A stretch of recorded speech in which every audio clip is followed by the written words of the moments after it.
అభిషేకించి వాడుకోండి. యవనస్తులు, దైవప్రసాద్ టీము మరి డిసెంబర్ 1 శంకర్పల్లి దేవా, మరి Isnapur December 2, Gachibowli December 2, Adarsh Nagar December 4, ఊడా డిసెంబర్ 5, మరి కూడా colony, JBS railway station December 5, Lingampally December 5, మరి ఇన్ని ప్రాంతాల కొరకు Lingampally, Cherlapally, Qutbullapur, old city, Bandlaguda, Shamshabad, Balanagar, hitech city, airport colony, Tanguturu, MGBS Kacheguda, Husnabad, Mehdipatnam, Miyapur, Nandigama, Balapur, Sanath Nagar, Chilkalguda, Satyanarayana colony, IG colony, Kothaguda, Katedan, Amargarh, RL Nagar, Malkajgiri, Rampalli, Ajmer, Rajasthan, Mokila, Bhopal, Madhya Pradesh, ఇవన్నీ ప్రాంతాల కొరకు ప్రార్థిస్తున్నాం. మరి దీవించండి దేవా. నవంబర్ 30 రహబోత్ హౌస్ నేలటూరు డెడికేషను దీవించండి. బ్యాప్టిసాలు ఎంతో ఆశీర్వాదకరంగా చేయమని ప్రార్థిస్తున్నాం దేవా. మరి అదే సమయంలో దేవా సిస్టర్స్ కూడా మరి వెళ్ళారు జోధ్పూరు దేవా 29 వరకు, అది కూడా దీవెనకరంగా చేయండి. ఎంతో ఆస్వాదించి అభిషేకించి వాడుకోమని ప్రార్థిస్తున్నాం. మీకే వందనాలు చెల్లిస్తూ ఈ కార్యక్రమం అంతటికీ మీరే నాయకత్వం వహించి నడిపించి దీవించమని మా రక్షకుడైన యేసు ప్రభు నామములో స్తుతించి ప్రార్థిస్తున్నాము తండ్రి. ఆమెన్.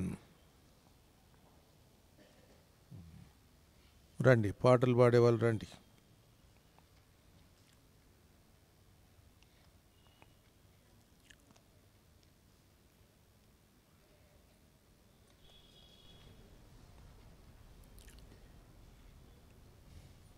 ఐదు 555 పాట.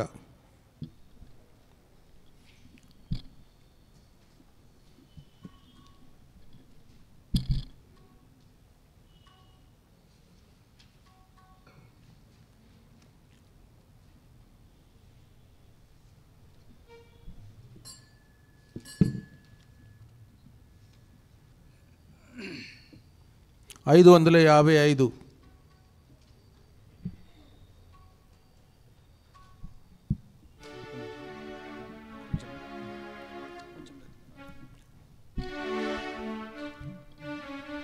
ప్రభు యేసు రక్షక నొసగు కన్నులు నాకు నిరతమునే నిన్ను చూడా. ప్రభు యేసు రక్షక నొసగు కన్నులు నాకు నిరతమునే నిన్ను చూడా. అల్ఫయు నీవే, ఒమేగయు నీవే, ఫయు నీవే, ఒమేగయు నీవే. ప్రభు యేసు రక్షక నొసగు కన్నులు నాకు నిరతమునే నిన్ను చూడా. ప్రభు యేసు రక్షక నొసగు కన్నులు నాకు నిరతమునే నిన్ను చూడా.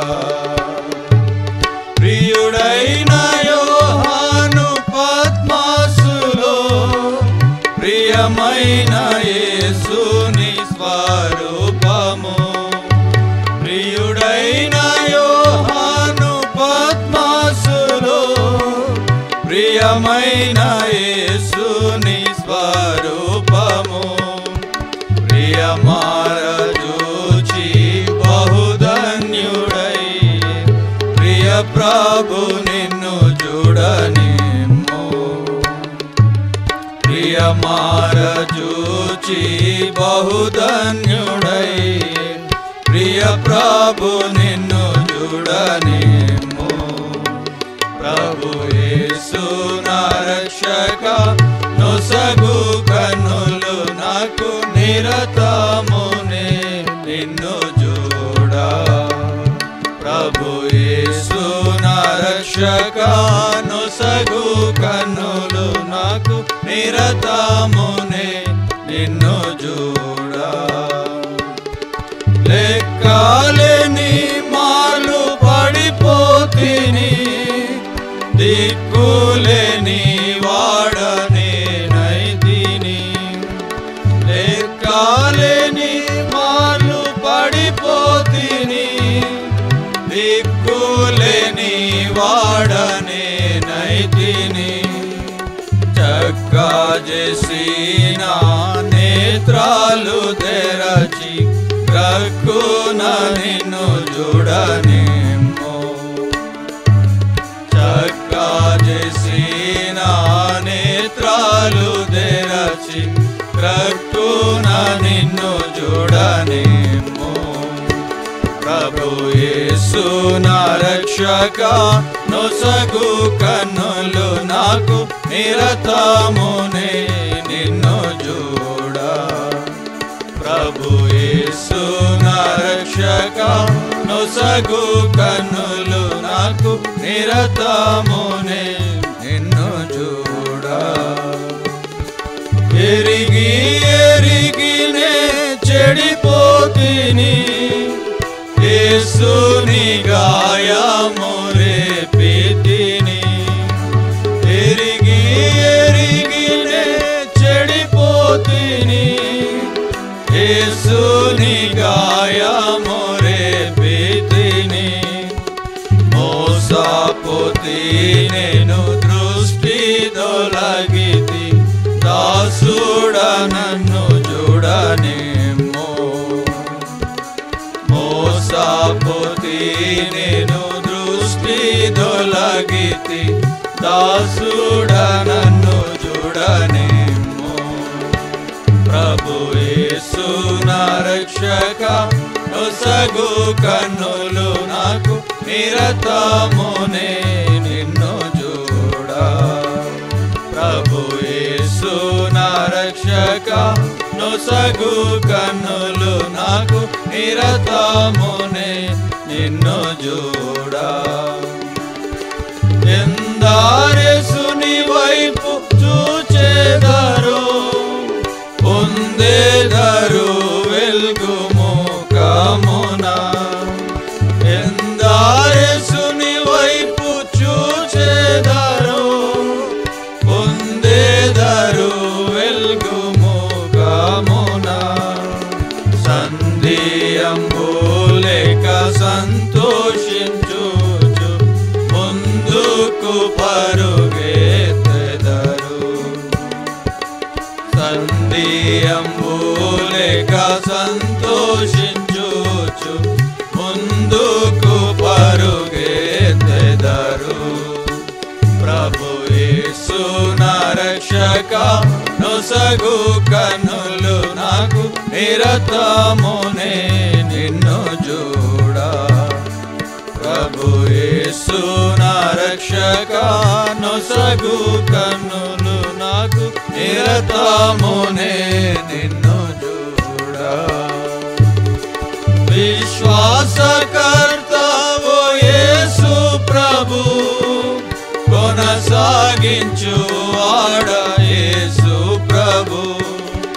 విశ్వాసకర్తవు యేసు ప్రభు, కొనసాగించు వాడ యేసు ప్రభు. వినయముతో నేను నీ వైపు చూచుచు విసుగాక పరుగెత్తనేర్పు. వినయముతో నేను నీ వైపు చూచుచు విసుగాక పరుగెత్తనేర్పు. ప్రభు యేసు నా రక్షక, నొసగు కన్నులు నాకు నిరతమునే నిన్ను చూడ. ప్రభు యేసు నా రక్షక, నొసగు కన్నులు నాకు నిరతమునే నిన్ను చూడ. కంటికి కనబడని వెన్నీయో, చెవికి వినబడని వెన్నీయో. కంటికి కనబడని వెన్నీయో, చెవికి వినబడని హృదయాగోచరము కానివెన్నీయు సిద్ధపరచితివనాకై హృదయాగోచరము కానివెన్నీయు సిద్ధపరచితివనాకై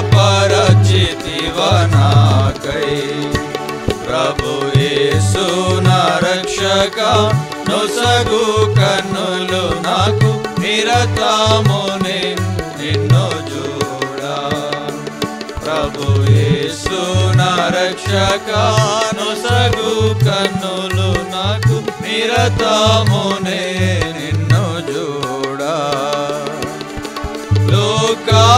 లోకభోగాలపై నా నేత్రాలు సోకాకుండునట్లు కృప చూపుము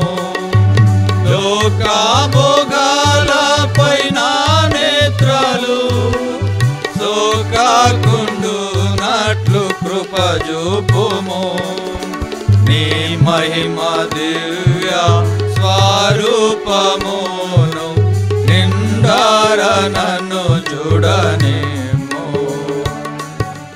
నీ మహిమ దివ్య స్వరూపమును నిండార నన్ను చూడనేమో ప్రభు యేసు నా రక్షక నొసగు కన్నులు నాకు నిరతము నిన్ను చూడా ప్రభు యేసు నా రక్షక నొసగు కన్నులు నాకు నిరతము నిన్ను చూడా అల్ఫయు నీవే ఒమేగయు నీవే అల్ఫయు నీవే ఒమేగయు నీవే ప్రభు యేసు నా రక్షక నొసగు కన్నులు నాకు నిరతము నిన్ను చూడా ప్రభు యేసు నా రక్షక నొసగు కన్నులు నాకు నిరతము నిన్ను చూడా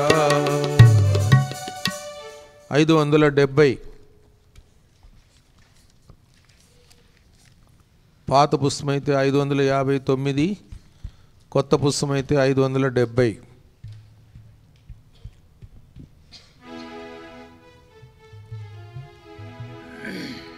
కరుణించి తిరిగి సమకూర్చు ప్రభువా కరుణించి తిరిగి సమకూర్చు ప్రభువా క్షమాపణ వేడుచున్నాను క్షమాపణ వేడుచున్నాను దావీదు రాజు దీనుడై వేడా దావీదు రాజు దీనుడై వేడా అవనిలో పొందిన నష్టములని అవనిలో పొందిన నష్టములని దేవాని సమకూర్చితివే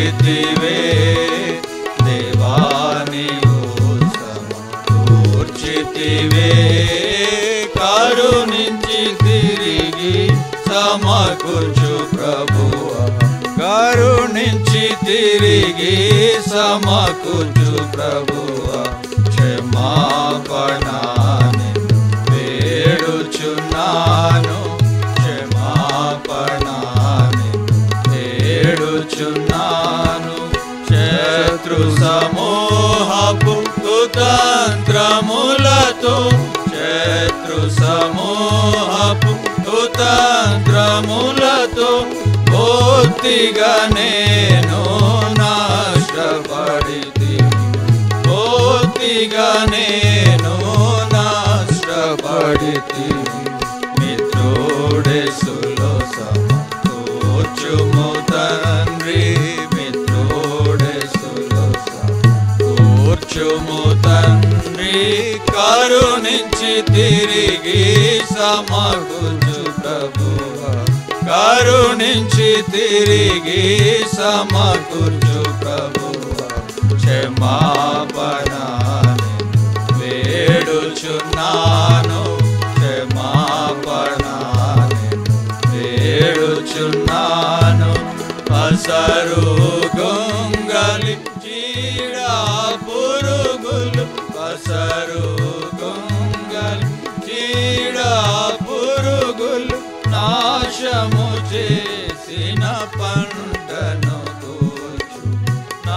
నాశము చేసిన పంటను కూర్చు యేసు ప్రభు నిన్ను వేడుచున్నాను యేసు ప్రభు వేడుచున్నాను కరుణించి తిరిగి సమకూర్చు ప్రభువా కరుణించి తిరిగి సమకూర్చు ప్రభువా క్షమాపణని వేడుచున్నాను క్షమాపణని వేడుచున్నాను ప్రేమ సంతోషానందములను ప్రేమ సంతోషానందములను ప్రధాన యాజక పోగొట్టుకొంటి ప్రధాన యాజక పోగొట్టుకొంటి ప్రేమతో నీవు సమకూర్చుమా ప్రేమతో నీవు సమకూర్చుమా కరుణించి తిరిగి సమకూర్చు ప్రభువా కరుణించి తిరిగి సమకూర్చు ప్రభువా క్షమాపణని వేడుచున్నాను క్షమాపణని వేడుచున్నాను పాపపు విషముతో నా పాత్ర నిండెను పాపపు విషముతో నా పాత్ర నిండెను ప్రభు యేసుండను పిండిని కలుపు ప్రభు యేసుండను పిండిని కలుపు పాపా మరణము తొలగించుమా పాపా మరణము తొలగించుమా కరుణించి తిరిగి సమకూర్చు ప్రభువా కరుణించి తిరిగి సమకూర్చు ప్రభువా క్షమాపణని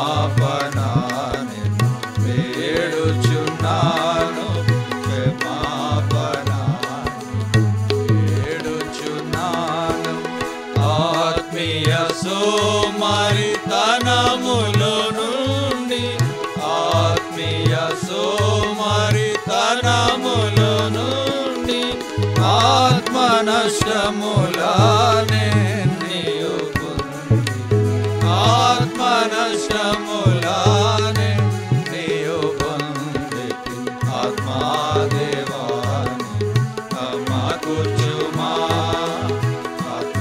ఆత్మాదేవాని సమకూర్చుమా కరుణించి తిరిగి సమకూర్చు ప్రభువా కరుణించి తిరిగి సమకూర్చు ప్రభువా క్షమాపణని వేడుచున్నాను క్షమాపణని వేడుచున్నాను పాపము చేసి పడియున్న చోటున్ పాపము చేసి పడియున్న చోటున్ ప్రాపుగా నీవు చూపుము ప్రభువా ప్రాపుగా నీవు చూపుము ప్రభువా కృపాగించగన కృప చూపుమా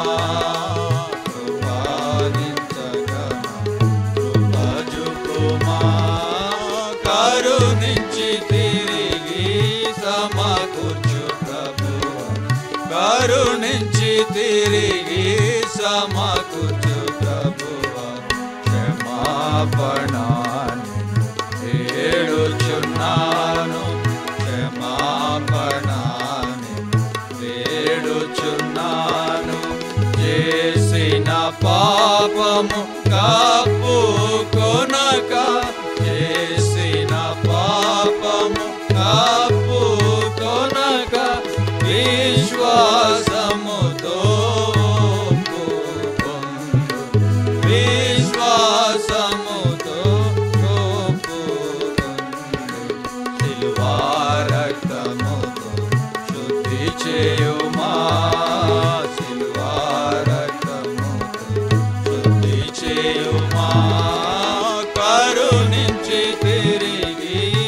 సమకూర్చు ప్రభువా, కరుణించి తిరిగి సమకూర్చు ప్రభువా, క్షమాపణ నిన్ను వేడుచున్నాను, క్షమాపణ నిన్ను వేడుచున్నాను.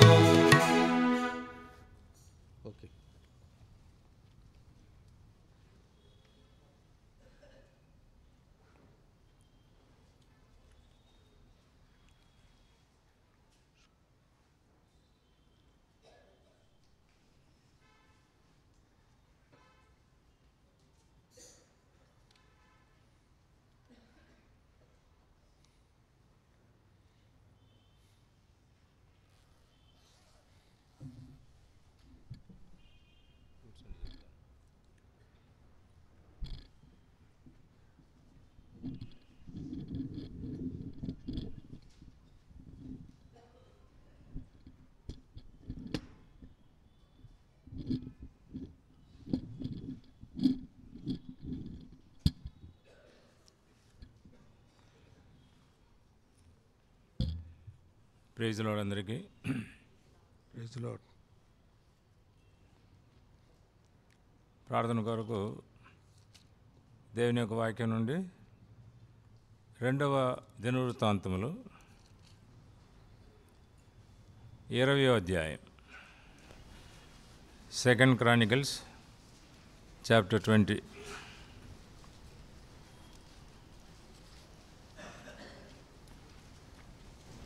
పదకొండు 12 వచనాలు, వర్స్ 11 and 12 అందరం కలిసి చదువుతాం.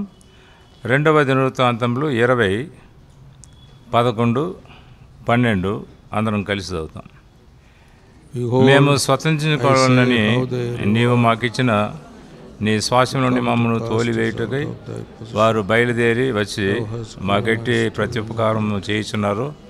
దృష్టించుము మా దేవ, నీవు వారికి తీర్పు తీర్చవా, మా మీదికి వచ్చు ఈ గొప్ప సైన్యముతో యుద్ధము చేయటం మాకు శక్తి చాలదు, ఏమి చేయుటకును మాకు తోచదు, నీవే మాకు దిక్కు అని ప్రార్థన చేశాను. అదే అధ్యాయంలో 21వ వచనం అందరం కలిసి చదువుతాం. వర్స్ 21. మరియు అతడు జనులను హెచ్చరిక చేసిన తర్వాత యెహోవాను స్తుతించుట గాయకులను ఏర్పరిచి వారు పరిశుద్ధ అలంకారములు ధరించి సైన్యముందున నడుచుచు యెహోవా కృప నిరంతరముండును, ఆయనను స్తుతించుడి అని స్తోత్రం చేయుటకు వారిని నియమించెను. ఫిలిప్పీయులకు రాసిన పత్రిక 4వ అధ్యాయం. Philippians chapter 4 verse 6 and 7. 4వ అధ్యాయము 6, 7 వచనాలు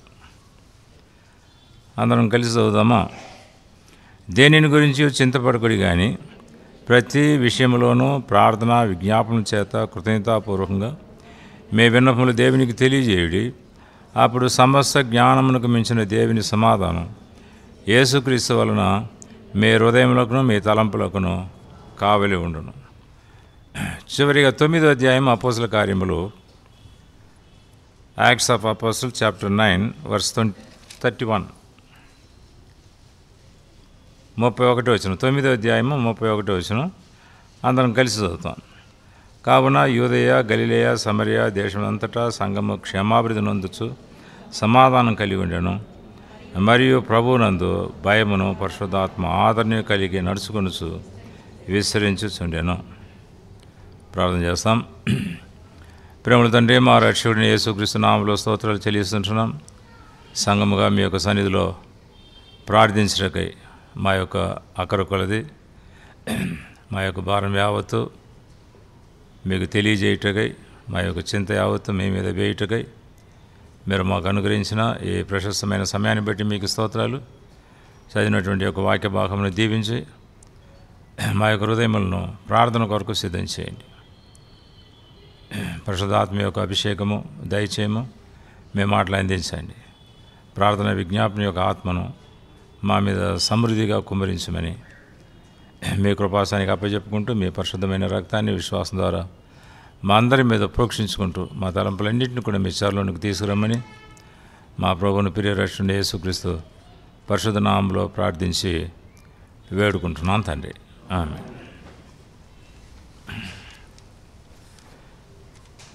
క్రైస్తవ జీవితంలో అన్ని పరిస్థితులు ఒకే రకంగా ఉండవు. మనం ఇంకా ఈ లోకంలో ఉన్నాం కనుక, ఈ శరీరంలోనే ఉన్నాం కనుక నానా రకమైనటువంటి మానసికమైనటువంటి ఒత్తిళ్ళు ఉంటాయి, చింతలు ఉంటాయి, ఇతరుల ద్వారా వచ్చేటువంటి కొన్ని సమస్యలు ఉంటాయి. అయితే వీటన్నిటిలో కూడా క్రీస్తునందు విశ్వాసం ఉంచినటువంటి దేవుని ప్రజలమైనటువంటి మనము సంతోషముగా సమాధానముగా ఉండేటువంటి ఏర్పాటును దేవుడు చేశాడు. కారణం ఏంటంటే మనం నమ్ముకున్నటువంటి ప్రభు సమాధానకర్తయగు అధిపతి. అన్ని పరిస్థితుల్లో కూడా మనకు నెమ్మది ఇచ్చేటువంటి వాడు.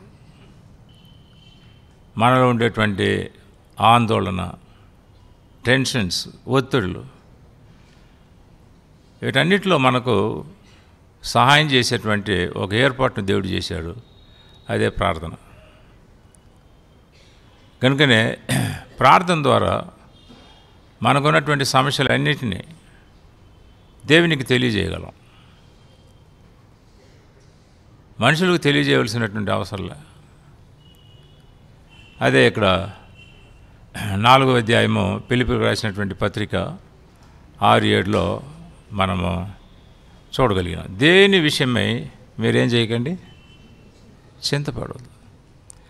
వ్యక్తిగతంగా, కుటుంబంగా నానా రకమైనటువంటి చింతలు ఉంటాయి మనకు, కాదని కాదు. ఎందుకు చింతపడవద్దు అన్నాడు?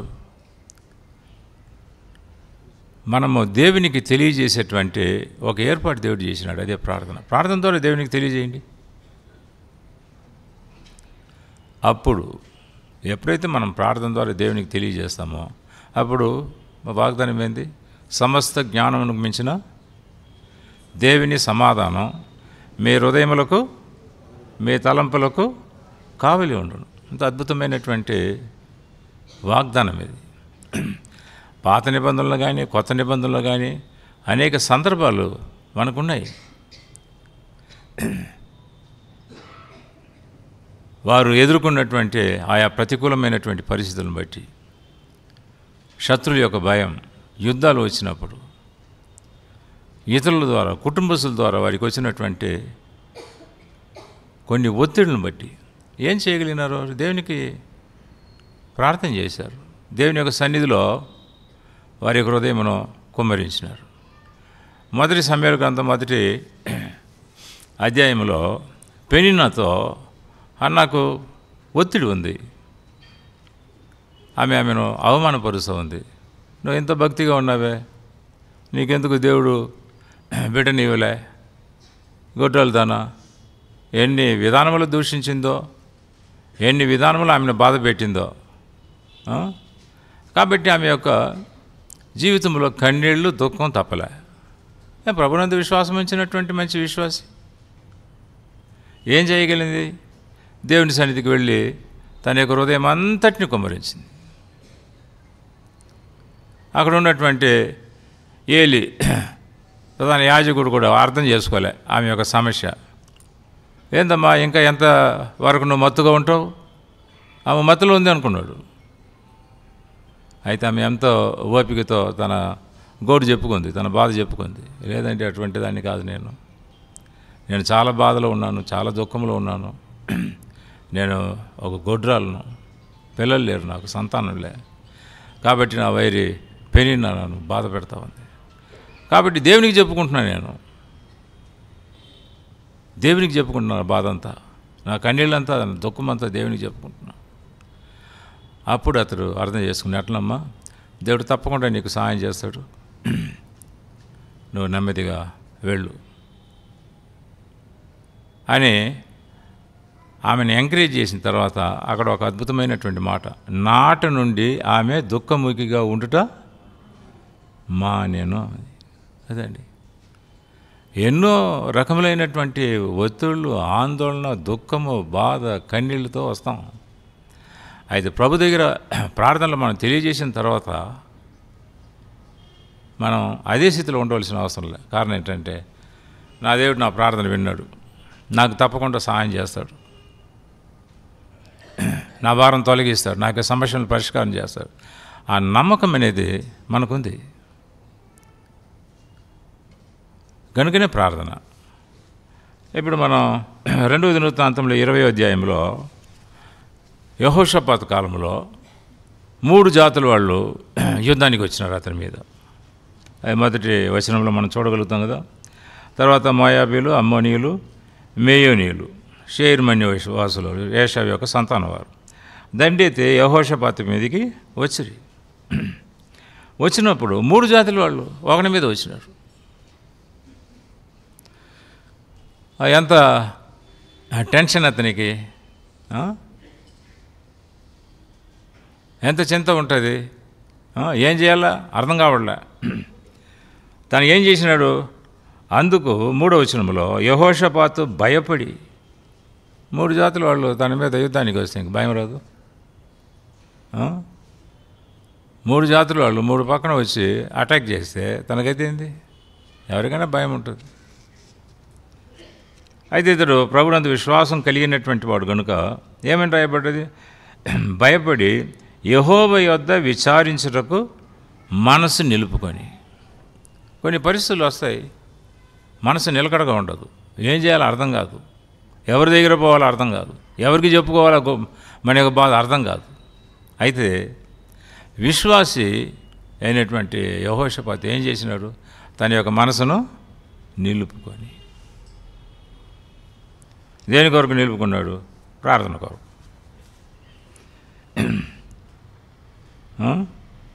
యూదంతటా ఉపవాస దినము ఆచరించవలనని చాటింపగా దేవుని ప్రజలందరికీ నేర్పించింది అదే పాఠమే, ప్రార్థన, దేవుని మీద ఆధారపడు. పోతే 5-6 వచనాల్లో అతడు ఎలాగో ప్రార్థన చేసినాడో ఇక్కడ మనం చూడగలుగుతాం. యెహోషాపాతు యెహోవా మందిరంలో కొత్త శాలి ఎదుట సమాజముగా కూడిన యూదా యెరూషలేముల జనుల మధ్యన నిలవబడి 6వ వచనం అందరం కలిసి చదువుతాం. మా పితరుల దేవ యెహోవా, నీవు ఆకాశమందు దేవుడై ఉన్నావు, అన్యజనుల రాజ్యములను ఏలువాడు నీవే, నీవు బాహుబలము గలవాడు, పరాక్రమం గలవాడు, ఎదిరించుటకు ఎవ్వరికి బలం చాలదు. దేవుని యొక్క శక్తిని, దేవుని యొక్క గొప్పతనాన్ని తాను ఇక్కడ పేర్కొంటూ ఉన్నాడు. మేము బలహీనలం, మన బలహీనలమే. అయితే మనం నమ్మినటువంటి దేవుడు బలవంతుడైనటువంటి దేవుడు. ఆయన ఆకాశమందు దేవుడి ఉన్నటువంటి వాడు, అన్యజనుల రాజ్యములను ఏలువాడు. వాళ్ళకి తెలియకపోవచ్చు అన్యజనులకు, వారి యొక్క రాజ్యంలో ఏలుబడి చేసేటువంటి వాడు ఆయనే.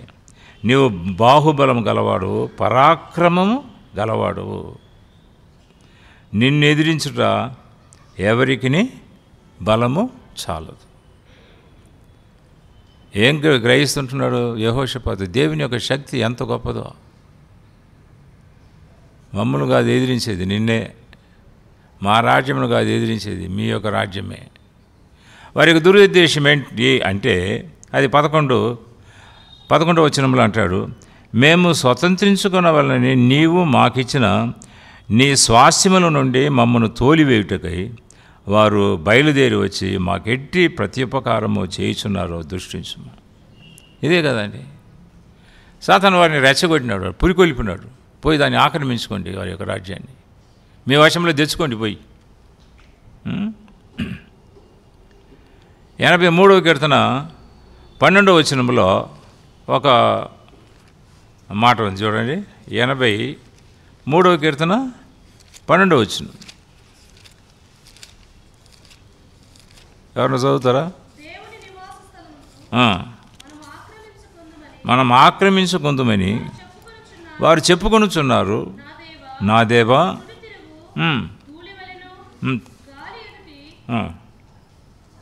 అదే అంతవరకే. దేవుని నివాస స్థలమును మనం ఏం చేసుకుందాం, ఆక్రమించుకుందామని వారు చెప్పుకొనుచున్నారు. ఇదే కదండి. ఇప్పుడు హమాస్ ఇజ్రాయెల్ మధ్య యుద్ధం జరుగుతూ ఉంది. ఈ హమాస్ వాళ్ళు ఇజ్రాయెల్ యొక్క దేశం మాకు కావాలి.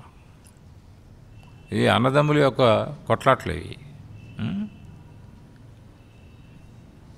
అది వారి యొక్క స్వాస్థ్యం. ఇజ్రాయెల్ ప్రజలకు దేవుడు ఇచ్చినటువంటి స్వాస్థ్యం అది యెరూషలేం అనేది. మాకు కూడా దాంట్లో ఉంది. కాబట్టి దీన్ని మేము ఏం చేసుకోవాలా, స్వాధీనం చేసుకోవాలా. ఇదే కదండి. నువ్వా నేనా, ఇదే కదా పోరాటం. ఎక్కడ చూసినా ఎవరు బలాఢ్యుడో వాడు ఏం చేస్తాడు, బలహీనులైనటువంటి వారి యొక్క ఇండ్లను కబ్జా చేస్తారు, వారి యొక్క ఆస్తిపాస్తులు కబ్జా చేస్తారు. ఇదే కదా ప్రపంచం లోకంలో జరిగేది. శత్రుమని యొక్క స్వాస్థ్యమును ఆక్రమించాలని, అది వాని యొక్క ఉద్దేశం. ఏం లేనటువంటి వారుగా చేయాలని దేవుడు మనకు వాగ్దానం ఇచ్చినాడు. ఆయన నిబంధన చేసినాడు దేవుని ప్రజలైనటువంటి వారికి. అది వారికి స్వాస్థ్యంగా ఇవ్వబడ్డది. ఈ మూడు దేశములటువంటి జాతుల వారు వారి యొక్క కళ్ళు పడ్డాయి యూదా వారి మీద. వీళ్ళు ఏం చేస్తారు, ఒకరు దాన్ని మేము ఆక్రమించుకుంటాం. అది వారి యొక్క దురుద్దేశం. కాబట్టి ఒకరి మీద ఈ మూడు జాతుల వాళ్ళు దాడి చేయడం అనేది మనం చూడగలుగుతాం. అతడు ప్రజలను ప్రార్థన కొరకు సమకూర్చినాడు. అతడు ఏం చేసినాడు చూడండి, ఎలాగ ప్రార్థన చేస్తున్నాడు. 18 వచనం 20వ అధ్యాయము 2వ దినవృత్తాంతములో 18. అప్పుడు యెహోషాపాతు సాష్టాంగ నమస్కారం చేసెను. యూదా వారును యెరూషలేము కాపురస్తులను యెహోవా సన్నిధిని సాగిలపడి నమస్కరించిరి. 19వ వచనం అందరం కలిసి చదువుతాం. కహాతీయులు సంతతి వారును కోరహీనులు సంతతి వారును లేవీయులను నిలువబడి గొప్ప శబ్దంతో ఇశ్రాయేలు దేవుడైన యెహోవాను ఏం చేశారు. ఏందండి ఇది, పిచ్చిగా ఉంటుంది వేరే వారికి, ప్రపంచానికి. ఆ యుద్ధం ఏంది, వీళ్ళు చేసేది ఏంది, అది మనకు తెలిసినటువంటి సత్యము అన్యులకు తెలియదు. మనం చేసేది ఏంటంటే దేవుని యొక్క సన్నిధిలో ప్రార్థించడం, ఆయన స్తుతించడం. కృతజ్ఞతాపూర్వకంగా మీ విన్నపములు ఎవరికి తెలియజేయండి, దేవునికి తెలియజేయండి. ఈ టెక్నిక్ వాళ్ళకి తెలుసా, అన్యులకు తెలుసా, వేరే వారికి తెలుసా, తెలియదు. కనుకనే యెహోషాపాతు ప్రార్థన చేస్తున్నాడు, దేవుని స్తుతిస్తూ ఉన్నాడు. దేవుని ప్రజలైనటువంటి వారు అందరూ కూడా సాష్టాంగపడి ప్రభువును స్తుతించేటట్లు చేశాడు. 21వ వచనం చూడండి, అదే అధ్యాయము అందరం కలిసి చదువుతాం. మరియు అతడు జనులను హెచ్చరిక చేసిన తర్వాత యెహోవాను స్తుతించుటకు గాయకులను ఏర్పరిచి వారు పరిశుద్ధ అలంకారములు ధరించి సైన్యము ముందర నడుచుచు యెహోవా కృప నిరంతరం ఉండును, ఆయన్ను స్తుతించుడు అని స్తోత్రం చేయుటకు వారిని నియమించాను. ప్రపంచానికి పిచ్చిగా ఉంటుంది. అయితే మనకు తెలుసు దాంట్లో ఉండేటువంటి శక్తి ఎంత గొప్పదో. ప్రార్థన, విజ్ఞాపన, కృతజ్ఞత, స్తుతి. చూసారా? కాబట్టి సైన్యానికి ఏం నేర్పిస్తున్నాడు, ప్రజలకి ఏం నేర్పిస్తున్నాడు, ప్రభుని స్తుతించండి. మనం ప్రార్థన చేస్తాం, ఆయనే మనకు సహాయం చేసేటువంటి వాడు. ప్రభువును స్తుతించడం వారు మొదలుపెట్టారు, కృతజ్ఞతాస్తుతులు చెల్లించడము వారు మొదలుపెట్టారు. దేన్ని జ్ఞాపకం చేసుకొని ఏమైంది అక్కడ, యెహోవా కృప నిరంతరం. కాబట్టి దేవుని ప్రజలు దేని మీద ఆధారపడ్డాం, మన జ్ఞానం మీద కాదు, మన యొక్క శక్తి మీద కాదు, లేకపోతే మనకున్నటువంటి సోర్సెస్ ఆధారం మీద కాదు, దేవుని యొక్క కృప మీద. కాబట్టి ఆయన యొక్క కృపాసన వద్ద సహాయం పొందుటకు 4వ అధ్యాయము హెబ్రీయులకు రాసినటువంటి పత్రిక 16వ వచనంలో సమయోచితమైన సహాయము పొందినట్లు ఎక్కడ చేరుతుంటున్నాం మనం? ధైర్యంగా ఆయన కృపాసనం ఎదుట చేరుదుము. సమయోచితమైన సహాయం. ఏ ఏ పరిస్థితులు గుండా మనం వెళుతుంటున్నామో ఆయా పరిస్థితుల్లో మనకు కృప అనేది ఉంది. దుఃఖంతో వచ్చింది ఆమె, ఆదరణ పొంది వెళ్ళింది. ప్రభు దగ్గర వచ్చినటువంటి వారు ఎవరు ఖాళీగా వెళ్ళారు చెప్పండి? ఏం దొరుకుతుంది ఆయన దగ్గర? కృప దొరుకుతుంది. కాబట్టి మన ప్రభు కృప కలిగినటువంటి వాడు, మనకు నెమ్మది సహాయము చేసేటువంటి దేవుడు. కాబట్టి ఆ దినాల్లో ఎన్నో సమస్యలు సంఘం వెలుపుల ఉన్నప్పటికీ 9వ అధ్యాయం చదివినాం కదా, అపోస్తల కార్యములు 9:31 కావున యూదయ గలిలయ సమరయ దేశముల అంతటా సంఘము క్షేమాభివృద్ధి నొందుచు, అంటే కట్టబడుచు ఆత్మీయంగా సమాధానం కలిగి, కలవరాలు ఒత్తిళ్ళు ఎన్నో ఉంటాయి బయట. అయితే దేవుని యొక్క సంఘములో క్షేమాభివృద్ధి సమాధానం కలిగి ఉండెను. మరియు ప్రభువునందు భయమును పరిశుద్ధాత్మ ఆదరణను కలిగి నడుచుకొనుచు విస్తరించుచుండెను, ఎదుగుచుండెను. కారణం ఏంది? సంఘములు దేవుని ప్రజలైనటువంటి వారు చేసేటువంటి ప్రార్థన, విజ్ఞాపన, కృతజ్ఞత.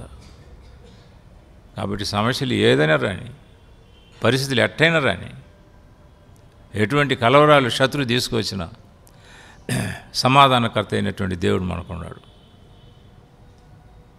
మనం ఆయనకు తెలియజేస్తే ప్రార్థన ద్వారా, విజ్ఞాపన ద్వారా, కృతజ్ఞతాపూర్వకంగా మనం దేవునికి తెలియజేసినప్పుడు మన యొక్క సమస్యలను, అప్పుడు ఏం చేస్తాడు ఆయన? సమస్త జ్ఞానమునకు మించిన దేవుని యొక్క సమాధానం మన యొక్క హృదయములకు, మన యొక్క తలంపులకు. సమాధానం ఉంటే కదండి నిద్ర వచ్చేది, నెమ్మది ఉంటే కదా నిద్ర వచ్చేది. నిద్ర లేనటువంటి రాత్రులు గడిపేటువంటి వాళ్ళు ఎంతోమంది ఉన్నారు. ఎన్నో టెన్షన్స్, ఎన్నో రకమైనటువంటి చింతలు, ఆలోచనలు, ఒత్తిళ్ళు, నిద్రపట్టరు. అయితే దేవుని ప్రజలైనటువంటి వారు నెమ్మది కలిగి ఉంటారు. కారణం ఏంటంటే దేవునికి చెప్పుకుంటారు. వారి యొక్క బాధలు ఏంటో దేవునికి చెప్పుకుంటారు, వారి యొక్క దుఃఖం ఏంటో దేవునికి చెప్పుకుంటారు, వారి యొక్క సమస్యలు ఏంటో దేవునికి చెప్పుకుంటారు. ముగింపులు ఏమంటారు? ఆమెన్ అంటారు. ఏంది ఆమెనంటే? ఏంటంటే ఆమెనంటే అలాగూ జరుగును గాక. ఊరికే చెప్పడం కాదు, అది విశ్వాసంతో చెప్పేటువంటి మాట. అది ప్రభా నేను అన్నీ చెప్పుకున్నాను నీకు, ఇవన్నీ నేను చెప్పిన ప్రకారం నీ కృప చేత అలాగనే జరుగును గాక. అలాగే మనం మన యొక్క ప్రతి విధమైనటువంటి పరిస్థితులు, అది వ్యక్తిగతంగా ఉండవచ్చు, కుటుంబంగా ఉండవచ్చు, సంఘంగా ఉండవచ్చు, ఇతరుల ద్వారా వచ్చేటువంటి సమస్యలు ఉండవచ్చు, దేవునికి తెలియజేయడం అది మన పని. అయితే శత్రువు అనేక పర్యాయాలు ఏం చేస్తాడు? దేవునికి తెలియజేయకుండా వాళ్ళ ఆలోచన, వీళ్ళ ఆలోచన, వాళ్ళు ఏమంటారు, వీళ్ళు ఏమంటారు, ఇవన్నీ వింటూ ఇంకా ఎక్కువ చేసుకుంటాం మనం. లేనిపోని టెన్షన్స్, నిద్రపట్టదు, ప్రార్థన కట్ షాట్ చేస్తాం, 2 మాటలు ప్రార్థన చేస్తాం, ఆలోచనలు ఎక్కువైపోతుంది, అంతే కదా. కాబట్టి సమస్యలు ఎక్కువవుతాయి. సమాధానకర్త అయినటువంటి దేవుడు మనకు అన్ని పరిస్థితుల్లో కూడా మనకు సమాధానం, నెమ్మది ఇచ్చేటువంటి వాడు. ఎవని మనసు నీ మీద ఆనుకొనునో వాడిని పూర్ణ శాంతి కలిగినటువంటి వాడిగా కాపాడేటువంటి వాడు. కాబట్టి దేవుని ప్రజలమైనటువంటి మనం ఎటువంటి పరిస్థితులు గుండా వెళ్ళినా, ఎటువంటి అలజడులు ఉన్నా నిమ్మళపరిచేటువంటి దేవుడు ఆయన, నెమ్మది ఇచ్చేటువంటి దేవుడు. కనుక ప్రభు మీద మన యొక్క భారం వేస్తాం, ఆయనకు చెప్పుకుంటాం మన యొక్క సమస్యలు, తప్పకుండా మన ప్రభు మనకు సహాయం చేస్తాడు. ఇంకా అదే అధ్యాయంలో 4వ అధ్యాయంలో అద్భుతమైనటువంటి వాగ్దానం 19వ వచనంలో రాయబడ్డది. ఏమని రాయబడ్డది? 4:19 ఫిలిప్పీయులకు రాసిన పత్రిక చదవండి.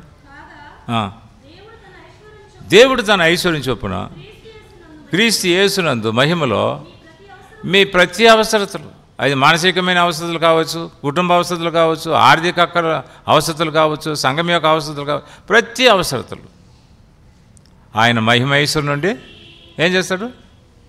తీరుస్తాడు. కాబట్టి ఈ కొన్ని తలంపులతో మనం దేవుని యొక్క సన్నిధిలో ప్రార్థన చేస్తాం. హృదయపూర్వకంగా విశ్వాసముతో సమాధానకర్త అయినటువంటి దేవునికి కృతజ్ఞతాపూర్వకంగా మనం తెలియజేస్తాం మన యొక్క అవసరతలను. అప్పుడు తప్పకుండా దేవుడు మనకు సహాయం చేస్తాడు, నెమ్మది ఇస్తాడు, సమాధానం ఇస్తాడు, మన యొక్క అక్కర్లన్నింటిని కూడా తీరుస్తాడు. ప్రార్థనకు వెళ్తాం.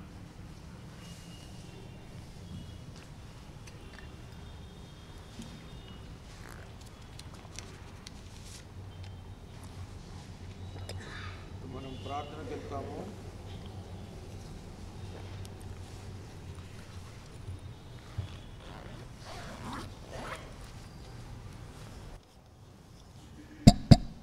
ఇప్పుడు మనం ప్రార్థనకు వెళ్తాము. ప్రతి అవసరత దేవుడు తీర్చగలడు. దేవునికి మొరపెట్టడమే మనకు యోగ్యమైన నివారణ. కాబట్టి దేవునికి విశ్వాసముతో మన కష్టాలన్నీ చెప్పుకుందాం, మన అవసరతలన్నీ తెచ్చుకుందాం. మన మధ్యలో పూర్తి ఐక్యత రావాలా, అది కూడా మనం ప్రార్థనలో జ్ఞాపకం చేసుకుందాం.